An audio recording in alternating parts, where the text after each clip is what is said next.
राधे राधे। आज हम वैशाख मास का 14वां अध्याय सुनेंगे।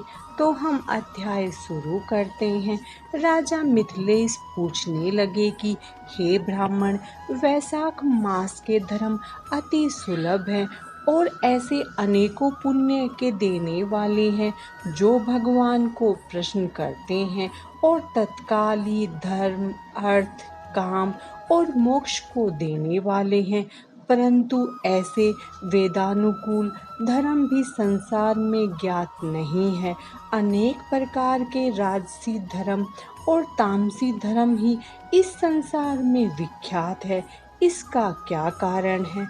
श्रुतिदेव कहने लगे कि हे राजन, संसार भोगों की इच्छा करने वाले मनुष्य अधिक संख्या में हैं। इसीलिए रजोगुण और तमोगुण अधिकांश में पाया जाता है। परंतु बहुत थोड़े मनुष्य ऐसे हैं जो केवल स्वर्ग के अभिलाषी हैं तथा मोक्ष प्राप्ति के साधन करने वाले कठिनता से मिलते हैं। इसीलिए राजस और तामस कार्य अति प्रसिद्ध हैं, किंतु सात्विक धर्म बहुत कम जो कि भगवान को प्रसन्न करने वाले हैं। यह धर्म क्योंकि इच्छा रहित है, इस कारण इसे लौकिक और परलौकिक सुख के साधन होते हैं। वैष्णवी माया से मोहित होकर मनुष्य इसको समझता नहीं है।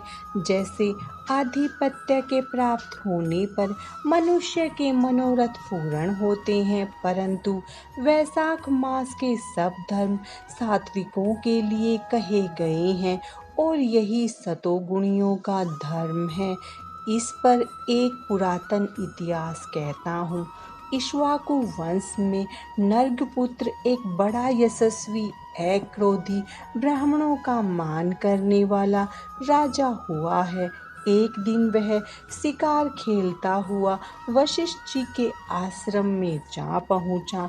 वहां पर उसने देखा कि आश्रम के मार्ग में वशिष्ठ जी के शिष्य ने कहीं प्याऊ लगा रखी है, कहीं छाया मंडप बना रखा है, कहीं बावली साफ करवा रहे हैं, कहीं बैठे हुए लोगों पर पंखे से हवा कर रहे हैं, कहीं सुगंधित वस्तुएं और फल बांट रहे हैं, मध्याह्न के समय छत्री दान कर रहे हैं, सायंकाल को पीने की वस्तुएं दे रहे हैं, कहीं पान और कहीं कपूर आंखों में लगा रहे हैं, कोई वृक्ष की छाल को स्वच्छ कर उसको ठंडा करने के लिए बालू मिट्टी बिठा रहे हैं, कोई वृक्षों पर झूल रहे हैं। राजा ने उनसे पूछा कि तुम कौन हो और क्या कर रहे हो? उन्होंने उत्तर दिया कि हम महर्षि वशिष्ठ के शिष्य हैं और उन्हीं की आज्ञा से वैशाख मास के धर्मों को कर रहे हैं। राजा ने फिर पूछा कि इन धर्मों को करने से कौन सा देवता प्रसन्न होता है और क्या फल मिलता है? वह कहने लगे कि राजन, हम अपने गुरु की आज्ञा से यह सब कर रहे हैं, हमको बताने का अवकाश नहीं है। अतः आप हमारे गुरुजी से यह सब बातें पूछ सकते हो।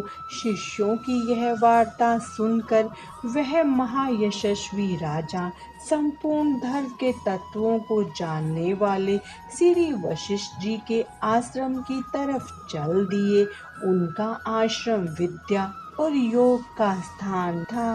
राजा को अपने आश्रम में आया देखकर ऋषि ने अत्यंत प्रसन्नचित्त होकर साथियों सहित राजा का अतिथि सत्कार किया। राजा बड़ी प्रसन्नता और नम्रता पूर्वक बैठकर गुरुजी से पूछने लगा कि गुरुदेव, मैं आकेट से थककर आतिथ्य भाव से आपके आश्रम की तरफ आ रहा था, तो मैंने आपके शिष्यों को बहुत से धर्म के कार्यों को करते हुए देखा। इसीलिए महाराज, मेरे मन में बड़ी उत्कंठा उत्पन्न हो रही है कि यह सब धर्म के कार्य करने से क्या फल प्राप्त होता है। आप सर्वज्ञ और मेरे गुरु हैं। मेरे मन में बड़ी शंका है, कृपा आप संदेह को मिटाइए। मैं आपको नमस्कार करता हूँ। वशिष्ठ जी कहने लगे कि राजा, ऐसा प्रतीत होता है कि तुम्हारे पुण्य फलीभूत हो रहे हैं। जो तुम्हारी बुद्धि भगवान की कथा और उनके धर्म के तत्वों को जानने में लगी है, तुम्हारी बुद्धि अत्यंत पवित्र और सुशिक्षित है।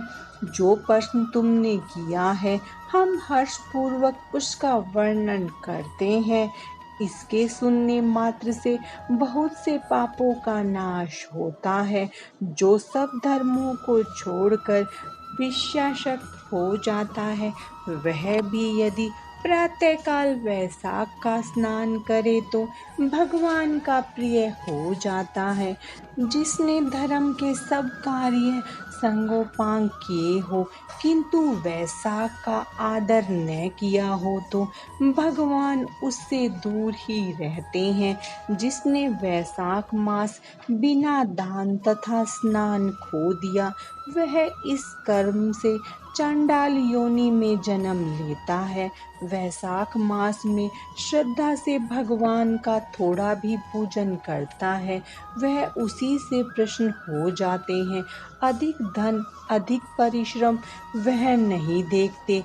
वैशाख मास के धर्म अति सुगम है तथा भगवान को प्रसन्न करने के लिए उनमें श्रम भी थोड़ा और वह भी अधिक नहीं करना पड़ता।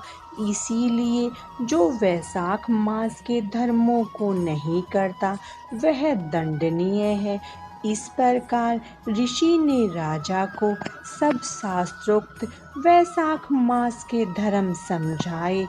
तब राजा सब धर्मों को सुनकर तथा यथा उचित गुरु जी की पूजा करके अपने घर चला गया और घर पहुंचकर वैशाख मास के सभी धर्म करने लगा।